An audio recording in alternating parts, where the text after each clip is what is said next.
Tennyson is a fitness YouTuber and content creator, and honestly one of my favorite channels to watch. He blends the fitness challenges with entertainment in a way that's both funny, entertaining, and inspiring. In a recent video, he toured a billionaire's $50,000 a month fitness club. And while the luxurious machines and gourmet meals were very impressive, one medical service he tried really made me pause as a scientist. So let's dive into the world of nutrition genomics together. Hi guys, welcome back to Daily Dose of Honest Science. I'm so happy to have you back for another science education video. Today I prepared a really interesting video combining it with a reaction format. So don't worry, it won't be too long. I'm just gonna react to a short video sequence of one of my favorite fitness YouTubers, Will Tennyson. I want to thank Will and his team for giving me the opportunity to react on it, and of course my dear friend Dr. Margherita Springer, a nutrition scientist who had a closer look on my script, since I'm of course not a specialist in nutritional science, but I hope you find it very valuable what I'm going to share with you. So let's get into it. So this bottom chart is just going to show us the speed of your metabolism. I was happy to see my metabolism was on the higher side with an RMR around 2300, burning through carbs nice and efficiently, which is the best news I've heard all day. We can see your body is burning 37.8% fat, and it's burning 62.2% carbs. So you lean slightly carb heavy, but most people do. I like donuts. Yeah. So that's good to know. We all like donuts. Yeah. We just did the RMR. Now we are walking into the medical wing to meet with a doctor. So it's time to see what kind of prescriptions they're willing to write for me. This is beautiful. I mean, I wouldn't mind bending over and coughing in one of these. I followed the doctor all the way down the hall to the very back room that they call the medical suite, where typically famous people are sneaked in through the back door, that door right there. It was really nice of them to help me feel special for the day. We have something on the screen. Tell me about it. This is a Nutrigenomics test. What that means is that what kind of nutrition we intake can change the outcome of our symptom based on our genes. Does this test help you guys develop a plan for a member, like in the gym and in their diet? Absolutely. So with this test, it is reviewed by myself, the physician, and with a nutritionist in order to reach that goal of prevention, reducing symptoms, and also longevity. Is this like primary medical care? We can do everything your primary care would do, but it's on a membership basis. So we can handle all the assessments and more, all the annual checkup, all the sick care. I mean, I'm Canadian, I'm even jealous of that. Yeah, damn. You should be a little jealous too, because you can get in here within a couple of days, not 3 weeks or 3 months. Is it 24/7 medical care? We do have a 24/7 membership. It's called Unlimited. It gives you unlimited. Okay guys, we have to unpack a lot. So after watching that short sequence, I couldn't help but wonder a few things.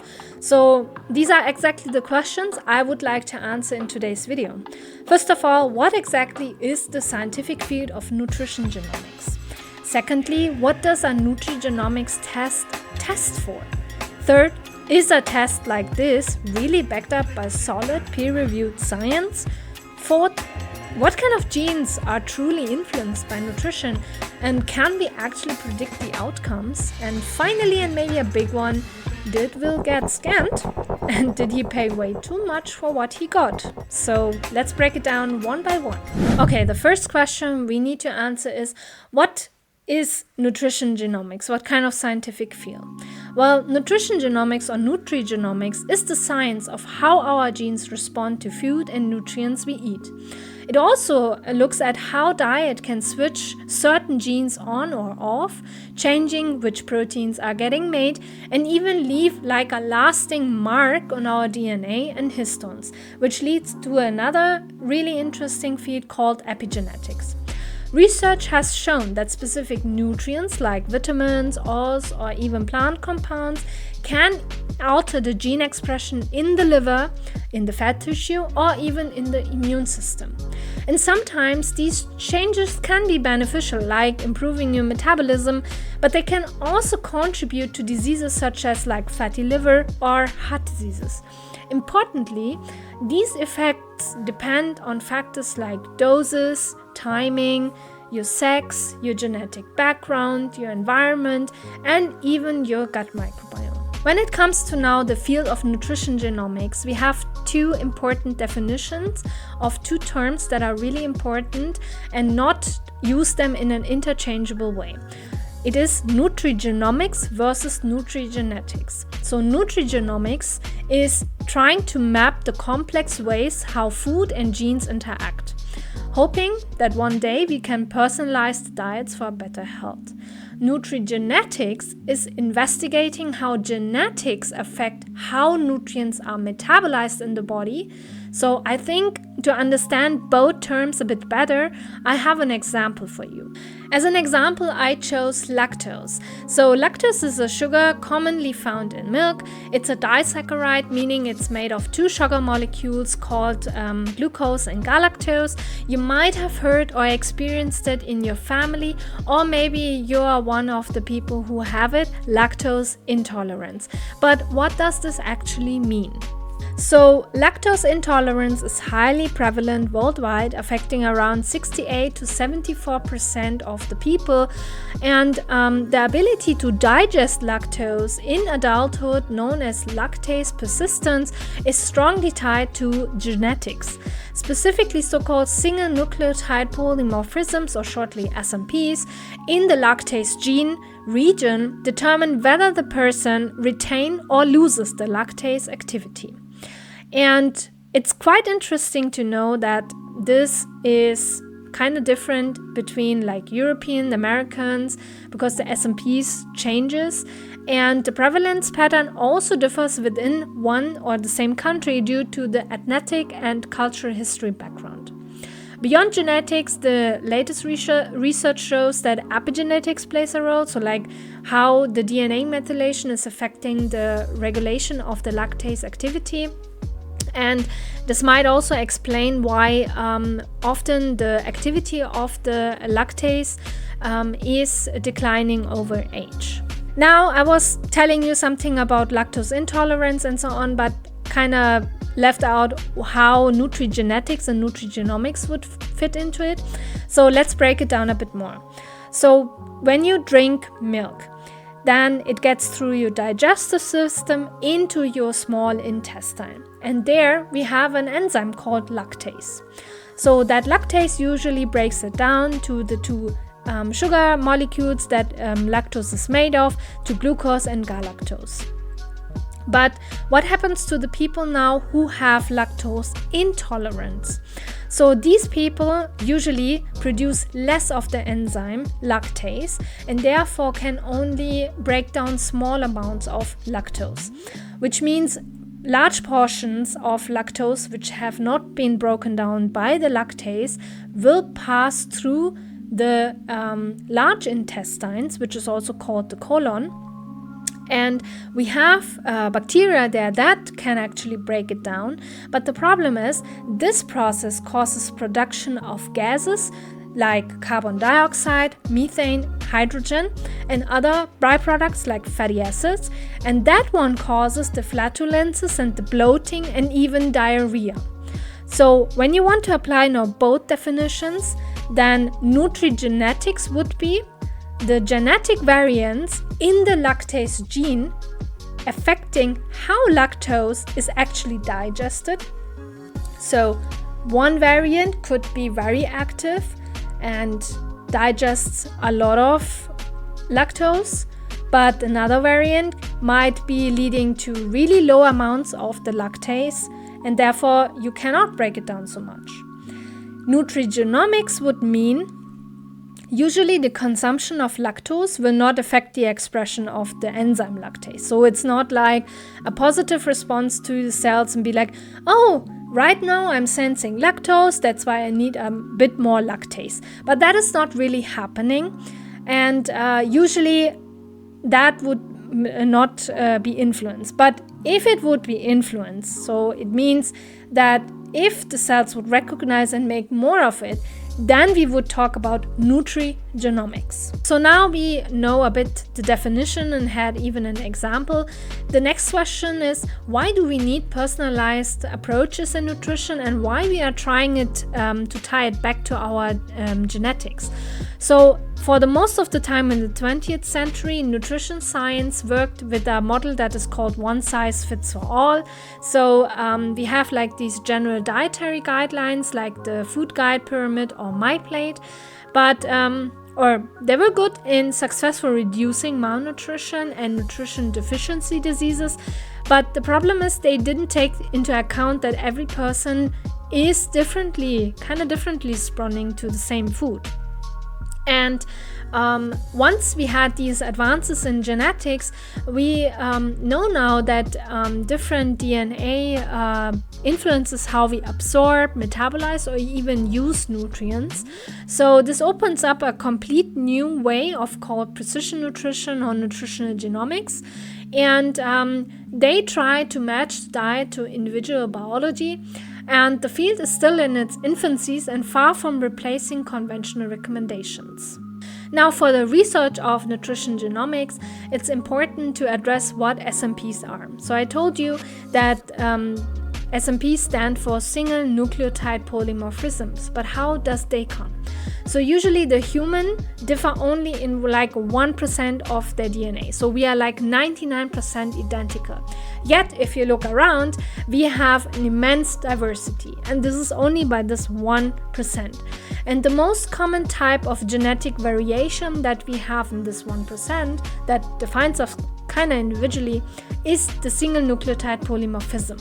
So it's changing one single DNA letter code to another one. So ATCG is our letter code, and one of them can be changed to another one. And usually these SNPs occur roughly once every 1,000 bases, and over 300 million have been identified till date. Other variants include insertion, deletions, copy number variations, and structure variants, but SNPs are really dominating nutritional genomics research, and large projects like the HempMap and the 1000 Genome Project have mapped these variations, and that's enabling like a huge database to look up with a catalog of over 100 million SNPs for the research worldwide. I think it's also important to mention the evolutionary adaptation. So over the course of over thousands of years, the human population adapted to their local environment and diets through natural selection. And the ability to digest, for instance, lactose as an adult is common in Northern Europeans, but rare in East Asians and many Africans, therefore reflecting a cultural dietary difference in milk consumption. These evolutionary pressures created genetic diversity in traits linked to metabolism, nutrition absorption, and the dietary tolerance. So, if you look back in today's history, that means people from different genetic backgrounds may react very differently to the same modern food, especially when they are exposed to the standardized Western-style food. So we started with a one size fits for all, then we studied the DNA, we found, there are SNPs, and then we are going to even the evolutionary route and saw that there are differences. Now we come to genome-wide association studies, or short GWAS. And these are really powerful tools that scan the genome of thousands of individuals and identify like genetic variants that have a link to specific traits or diseases. And when you look now at the nutrition research, they use this to discover many single nucleotide polymorphisms that have been shown in genes that influence lipid metabolism, glucose regulation, and fat accumulation, and how we absorb nutrients. So they saw this association of diet that can interact with genetic variation to influence even disease risk like diabetes, type 2 diabetes, or obesity. And these genome-wide association studies are quite promising. The effect size of each variant is quite small, and it's a problem to translate them into practical dietary advices. It's really challenging to do so.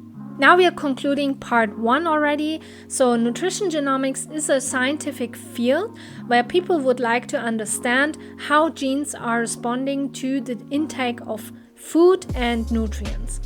And can we maybe use that to predict certain gene expressions? Now, for decades, the nutritional science has worked like a universal recipe, the same rules for everyone. But now, after finding out that, we differ in this 1%, then we have figured out that we all have different SNPs, then we figured out that genome-wide association studies showed that we are responding differently. Our evolutionary background plays a big role. So the field itself is moving to a more personalized nutrition approach by using your genetic background. But one thing that we need to keep in mind is it's very in its infancies. And I think we can go to our second question, which is, what does a nutrigenomics test actually test? Okay, so in the first part, we understood now what nutrition genomics is, the field behind it, why they are going now into individual DNA differences. But the question is, what do these nutrigenomics tests actually test for?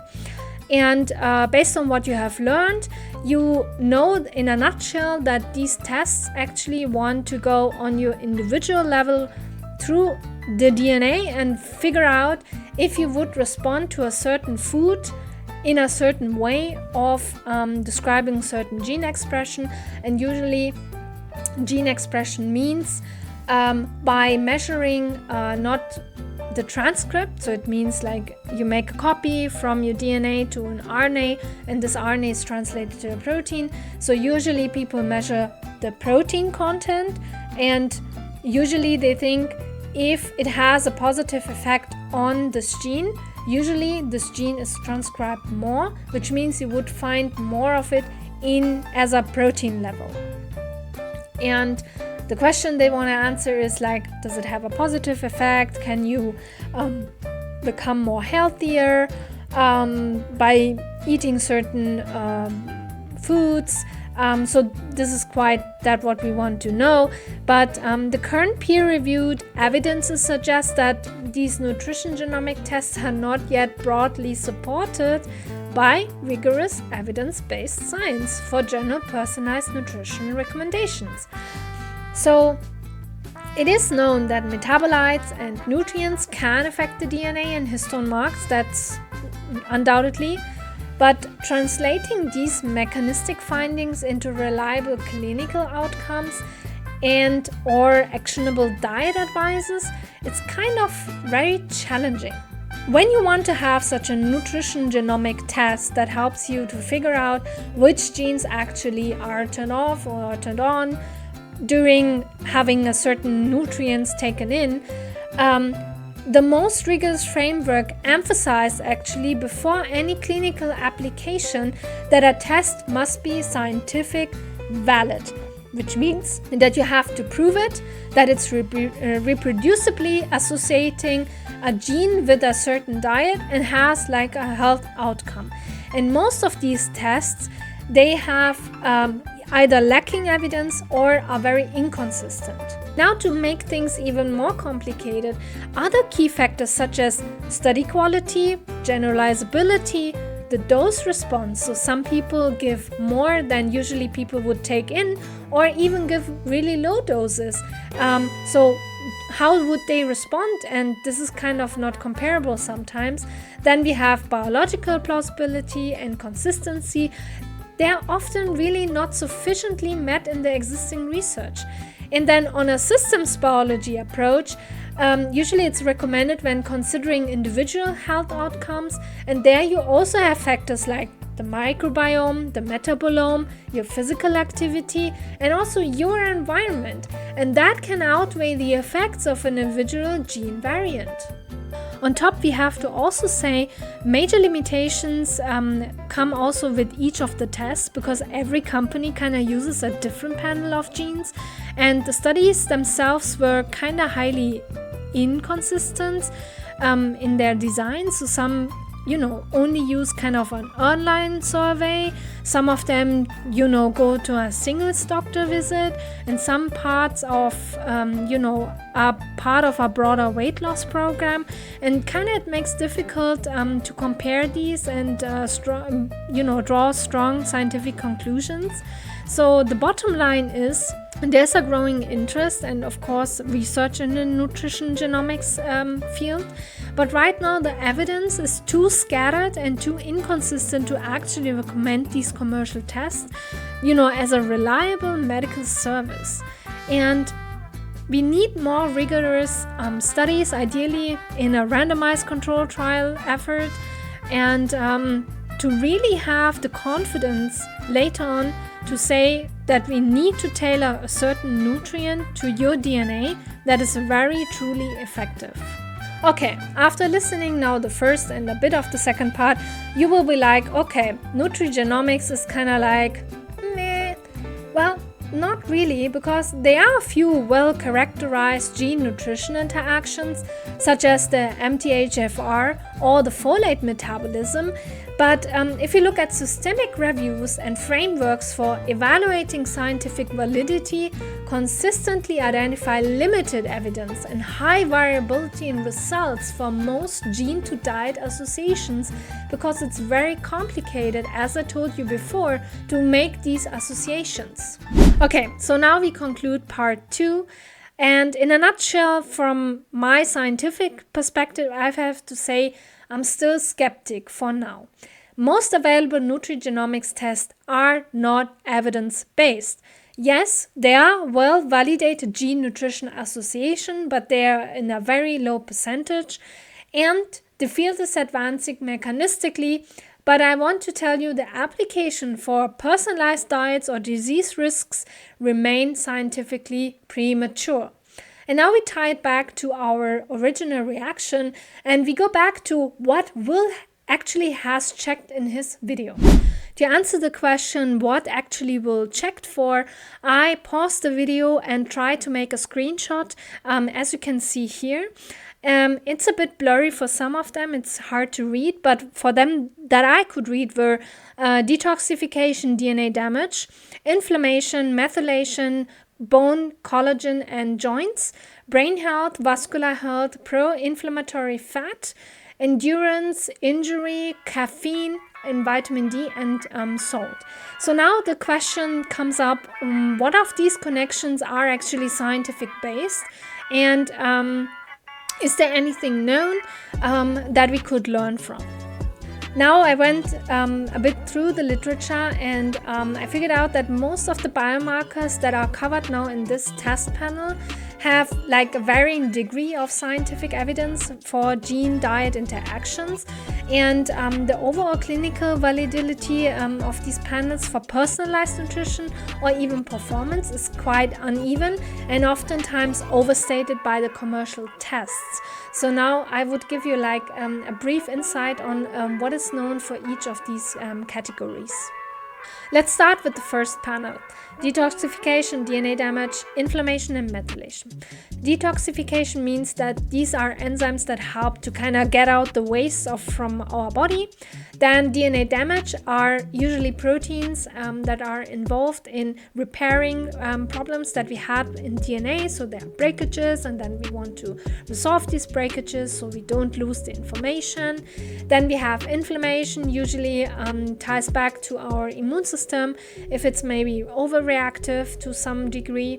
And of course, methylation, usually DNA methylation. So are there maybe certain genes not read anymore or not so often read anymore because DNA methylation has been put on these genes, and therefore they are less read.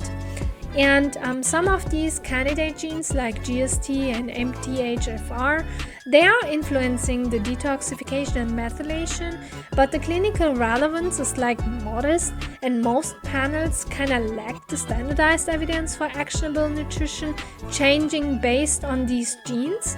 And if you take the recent systematic reviews show that healthy dietary patterns and some nutrient interventions can slightly affect like the DNA methylation and the inflammation in humans, but these results remain kind of inconsistent, and many claims lack replication in large peer-reviewed randomized controlled trials.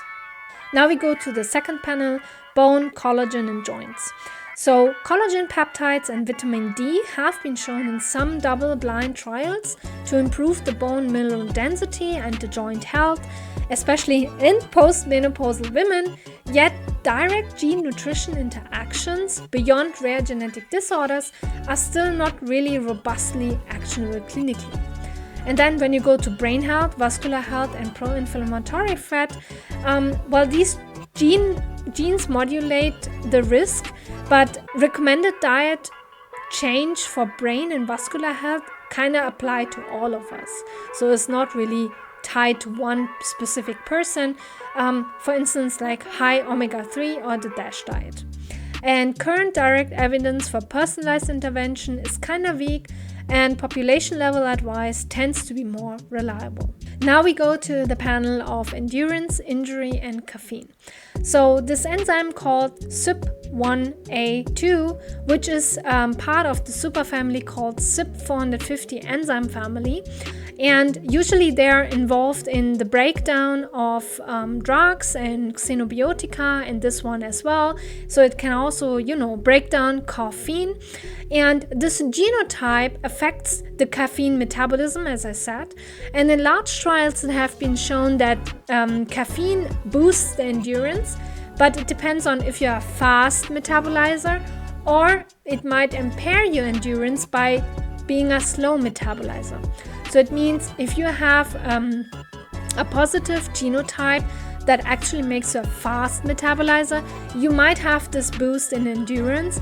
But if you have maybe this kind of negative genotype that it actually slows down, or you are a slow metabolizer, then it will not affect your endurance in that case.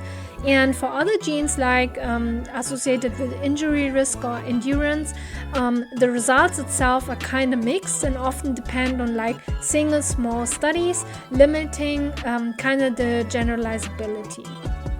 So caffeine has been shown as one of the strong predictors. So having there, like if you're one of the fast metabolizers or slow metabolizers, kind of gives you a feeling of if it would make sense to have caffeine in your workout drink or not, because it would help you or actually impair you in your endurance. Now, when we come to the panel of vitamin D and salt, vitamin D has been shown to affect the DNA methylation and the bone health, and it's also in kind of a dose responsive benefit, especially when we have vitamin deficient individuals. But genetic risk factors such as GC gene are rarely addressed in clinical guidelines, and except for some rare variants. And then when it comes to salt sensitivity, it's genetically quite complex. In some cases, in some, gene variants, we have seen like modulating the blood pressure response, but most of it is more like remains on a population-based recommendation. Okay, now we went through all of these panels. So most of the claims that are made by this nutrition genomics test, they kind of lack the strong peer-reviewed evidence for outcome-based personalization, and the effects are kind of small compared to lifestyle and diet overall, and this kind of personalized recommendations are often like recycled on population advice based. So now the exception that I want to give is the caffeine and the CYP1A2 interaction, which is kind of well supported for endurance athletes. So while some of these gene nutrients interactions, now I said especially caffeine metabolism and vitamin D effects and also rare bone health markers, they have a robust science behind it, but most of the other ones, they still lack or are not really broadly backed by reliable high quality evidence for personalized recommendations. Therefore, we need to be a bit more critically evaluate what we see and what we get for that. Okay, now we went to all these biomarker panels, and most of them are not really backed up by solid science. It's more like a wonky thing. Some of them have shown association, but other studies show it's not really there. except for caffeine intake and vitamin D and bone health. But I think it's also important to mention the role of healthcare professionals in this ever-growing market that is now coming up, because we need professionals who can actually interpret and communicate the results safely. And I think the first place to go to is a registered dietitian, and they could play like a central role because they require more nutrigenetics education, and once they have it, they should be able to evaluate the test quality, because not every test is done in the perfect way. Then of course interpret the results with caution, because we could also have like false positive or negative results. Then of course we need to emphasize that genetic risk is not having set, like say, a certainty for a disease. So this is not like genetic risk equals certainty of the disease. That's important that we don't have that. And very importantly, to check which of these results are really backed up by scientific evidence and that are scientifically valid. Now we got to the end of the video and we still have an open plot twist. We want to find the answer to the final question: did Will get scammed, and did he pay way too much for what he got? Well, based on all the evidences that I showed you now, I wouldn't say he got scammed. It's more like the company did provide him with a genetic test at some form of personalized nutritional advice, but I think he paid too much for what he got, because most of the stuff that he received, the science behind it, is kind of shaky.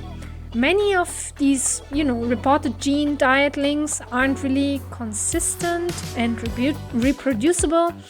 And oftentimes the advice is boiled down to very generic nutrition tips that kind of everyone can follow without like a genetic test. And he made, he asked in the video, like if the MD and the nutritionist would together make like a personalized plan, but most of this doesn't really apply because we don't have the science for, make it more personalized nutritional based. So everyone who pays like this really large amount of membership, it's kind of like questionable. So I would say he paid premium money for guidance that was not truly, personalized and not backed by strong evidence. And on the bottom line, not really he got scammed in the strict sense, but I would say massively overpriced for the value he got or got delivered. Okay guys, thank you very much. We come to an end here, and I hope you learned something new, and thanks again to Will and his team for giving me the opportunity. I hope you also learned something that was quite of interesting for you. I hope you didn't mind it that I said you got scammed. It was not meant in that way. So it's more like this membership is kind of quite expensive, and you have shown that there's a lot to uncover, and you get like really great meals there, and also the machines are really cool. But I think that kind of telling the people the nutritional kind of aspect and the personalized nutritional approach is maybe a bit too early to do. But as I said, the caffeine and the vitamin D and bone health kind of things that have been checked kind of are valid. So I hope everyone had a fun time, learned something new. Let me know in the comments down what you actually learned in this video, maybe what you would have loved to hear more, what kind of topics maybe I should break down more so you get even more information out of it. And I wish you a very nice evening, morning, wherever you are. And you know what it comes, let a little dose of honest science in your life and brighten up your day.